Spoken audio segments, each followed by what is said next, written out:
नमस्कार, स्वागत है आपका चौथा पैगाम में। आपके साथ मैं हूं फिरदौस। आइए नजर डालते हैं आज की गतिविधियों पर। रेणुका फॉरेस्ट डिपो से लूट की वारदात को अंजाम देने वाले 11 आरोपियों को पुलिस ने पकड़ने में सफलता हासिल की है। 2021 में रेणुका स्थित फॉरेस्ट डिपो में डकैती डालकर ट्रैक्टर लूट की घटना को अंजाम देने वाले 11 आरोपियों को पुलिस ने गिरफ्तार किया। खास बात यह है कि आरोपी एक विवाह समारोह में से खाना खाकर वापस निकल रहे थे, तभी पुलिस पहुंच गई। सभी को गिरफ्तार कर शुक्रवार शाम मीडिया के समक्ष लाया गया। एसपी के अनुसार आरोपियों ने पूछताछ में स्वीकारा है कि जागृत आदिवासी संगठन के लिए काम करते हैं। प्रेस कॉन्फ्रेंस में एसपी राहुल कुमार लोढ़ा ने बताया, जागृत आदिवासी संगठन ने सक्रिय सदस्य जो साल 2021 के सितंबर माह में रेणुका फॉरेस्ट डिपो में डकैती डालकर शासकीय जब्ती में रखा ट्रैक्टर लूट कर ले गए। ऐसे 11 आरोपियों को लालबाग थाना पुलिस ने गिरफ्तार किया है। एसपी ने बताया, पूछताछ में आरोपियों ने स्वीकारा है कि वह जागृत आदिवासी संगठन के कार्यकर्ता है। आज हम लोगों ने कुल 11 आरोपियों को गिरफ्तार किया है। इसमें सितंबर 2021 में जो रेणुका डिपो में एक ट्रैक्टर को लूट कर लेके जाने वाले की घटना हुई थी। बेसिकली उसमें लगभग 50 से 60 से ज़्यादा लोगों ने डकैती डाल के वो ट्रैक्टर वहाँ से लेकर चले गए थे, जिसमें काफ़ी महिला पुरुष जो है वो झंडे आगे लेकर चल रहे थे और इनके द्वारा टूटा फूटा ट्रैक्टर जो है वहाँ रेणुका डिपो से उठा के लेके गए थे। उसमें 2 दिन पहले हम लोगों ने एक आरोपी कांगड़ा बारेला उसको गिरफ्तार किया था। कुछ 5 से 6 लोगों के नाम हमारे पास में तो थे, मगर बाकी लोग आइडेंटिफाइड नहीं थे। उनको हम लोगों ने उससे आइडेंटिफाई करवाया। अब करीबन 50 से 60 लोगों के नाम हमारे पास में आ चुके हैं। उसमें से 11 लोगों को आज पुलिस ने गिरफ्तार कर लिया है। ये सभी 11 के 11 जो है वो माधुरी बहन द्वारा जागृत आदिवासी दलित संगठन के जो चलाया जाता है उसके सक्रिय कार्यकर्ता भी है। उनके द्वारा ये जानकारी भी दी गई है कि वो संगठन का कार्य भी करते हैं। और साथ साथ में जब ये ट्रैक्टर डकैती डाल के लूट के लेके गए थे तो उस टाइम पे भी इनके द्वारा जो है वो झंडे वगैरह लेकर और उसके बाद में प्रॉपर रास्ते पर से पूरा मार्च निकालते हुए ये ट्रैक्टर को लेके गए थे। उसमें से 11 लोगों को हमने गिरफ्तार कर लिया है। कोर्ट में पेश करके अग्रिम कार्रवाई की जाएगी। बस स्टैंड क्षेत्र में अनाधिकृत रूप से अतिक्रमण करने के बाद नगर निगम का अमला अतिक्रमण हटाने पहुंचा और जेसीबी की सहायता से अतिक्रमण को तोड़ा गया।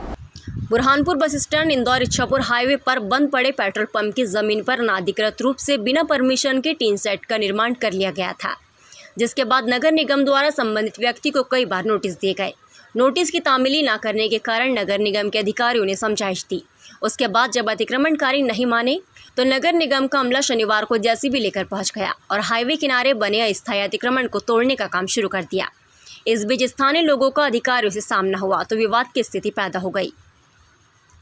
कुछ समय बाद मामला शांत हुआ। इसके बाद नगर निगम के अधिकारियों ने कार्रवाई शुरू कर दी। निगम अधिकारी ने बताया कि इस तरह के और भी अतिक्रमण हैं जिन्हें तोड़ा जाएगा। इनको पहले भी नोटिस दिया गया था, लेकिन उन्होंने हमारे नोटिस को गंभीरता से नहीं लिया था, जिसके अंतर्गत ही कार्रवाई की जा रही है। ये हाईवे पे अनधिकृत निर्माण कार्य है। इनको पूर्व में भी नोटिस जारी किए गए थे, परंतु इनके द्वारा उसका कार्रवाई नहीं की गई। इसलिए आज नगर निगम द्वारा अतिक्रमण की कार्रवाई तक इनके दुकानों को तोड़ा जा रहा है।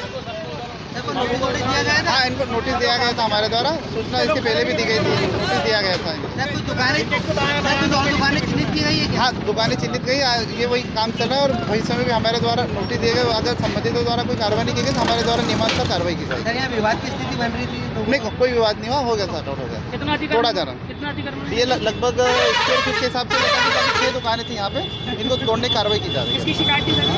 शिकायत नहीं थी, ये हमारे पास ही हम लोगों ने सूचना के आधार पर नहीं किया है। हम लोग अनधिकृत रूप से निर्माण कार्य चल रहा था। माधुरी बहन पर फिर केस दर्ज किया गया है। 30 से 40 लोगों को साथ लेकर निबोला के पास नेशनल हाईवे पर चक्का जाम कर ट्रैफिक बाधित किया, जिसके बाद पुलिस ने मशक्कत से लोगों को हटाकर जाम खुलवाया। बुरहानपुर नेशनल हाईवे पर अवरोध उत्पन्न करने पर माधुरी बहन पर निबोला थाने में आपराधिक प्रकरण दर्ज किया गया है। पुलिस के अनुसार शुक्रवार शाम पुलिस द्वारा थाना लालबाग के अपराध में आरोपी गणों को नोटिस देने की कार्रवाई की जा रही थी। तभी माधुरी बहन और उनके सहयोगियों द्वारा निबोला के पास नेशनल हाईवे 753 पर चक्का जाम कर अवरोध उत्पन्न कर ट्रैफिक बाधित किया गया। पुलिस द्वारा बड़ी मशक्कत से आधे घंटे में जाम खुलवाया गया। माधुरी बहन द्वारा नेशनल हाईवे पर अवरोध उत्पन्न करने पर फरियादी राधा किशन की रिपोर्ट पर थाना निबोला में धारा 147, 341 आईपीसी और धारा 8 नेशनल हाईवे एक्ट 1956 के तहत प्रकरण पंजीबद्ध किया गया है। शाम करीब 6 बजे यहां करीब 20 मिनट तक जाम की स्थिति बनी। मौके पर सीएसपी ब्रजेश श्रीवास्तव, तहसीलदार रामलाल पगारे सहित अन्य अफसर भी पहुंच गए थे। शुक्रवार शाम माधुरी बहन बुरहानपुर पहुंची थी। यह अफसरों को जिला बदर का नोटिस देने के बाद वह इंदौर इच्छापुर हाईवे से जा रही थी। पुलिस का कहना है कि निम्बोला में हाईवे पर माधुरी बहन ने 30 से 40 लोगों को साथ लेकर चक्का जाम कर ट्रैफिक बाधित किया। एसपी राहुल कुमार लोढ़ा ने बताया कि निम्बोला थाने में धारा 147, 341 आईपीसी और धारा 8 नेशनल हाईवे एक्ट 1956 के तहत केस दर्ज किया गया।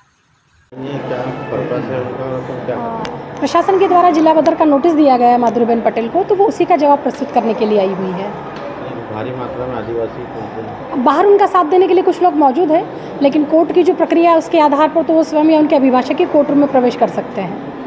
मतलब ऐसी फॉरेस्ट विभाग के द्वारा उनका जिला बदर पेश किया गया है और उसी के संबंध में मेरे ख्याल से जिला बदर का नोटिस आज था, जिसके संबंध में पुलिस के द्वारा जो है वो सुरक्षा व्यवस्था भी लगाई गई थी। तो उसी तारतम्य में जिला बदर का नोटिस का जवाब देने के लिए वो आई थी।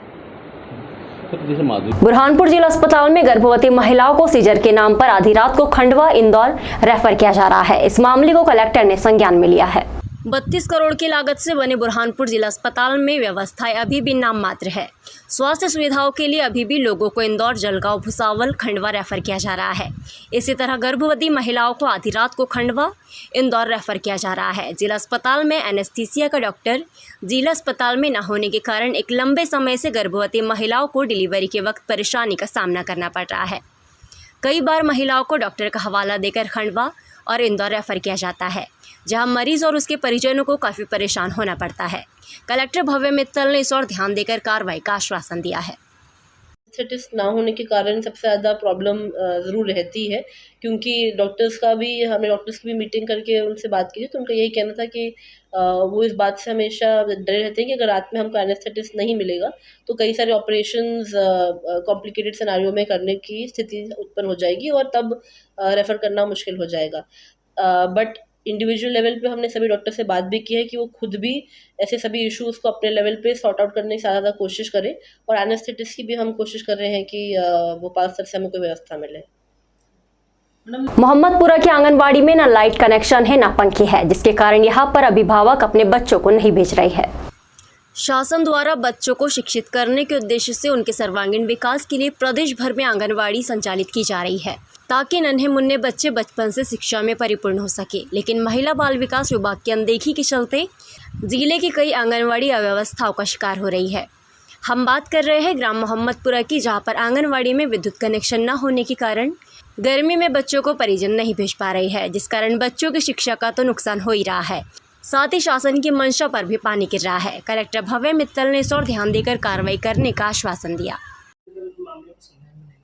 आपके द्वारा मुझे संज्ञान में आया है। पहले भी कई सारी आंगनवाड़ियों में कनेक्शन के लिए कार्रवाई की गई है। पूर्व में भी 2021 में भी 20 में भी चुनाव को लेके भी मतदान केंद्र जहाँ रहे हैं वहाँ पे कनेक्शंस किए गए हैं। कुछ ऐसी आंगनवाड़ी छूट गई होंगी तो हम उनको टेकअप कर लेंगे। और अभी हमारे ज़िले में उन्मुखीकरण के लिए कई सारी आंगनवाड़ियों में कोई पैसा भी आया हुआ है। 2 लाख से ऊपर का पैसा कई सारी आंगनवाड़ियों में आ रखा है, तो हम ये भी देख लेते हैं अगर इस आंगनवाड़ी में भी उन्मुखीकरण का कुछ पैसा आया होगा तो वो भी काम करा लेंगे।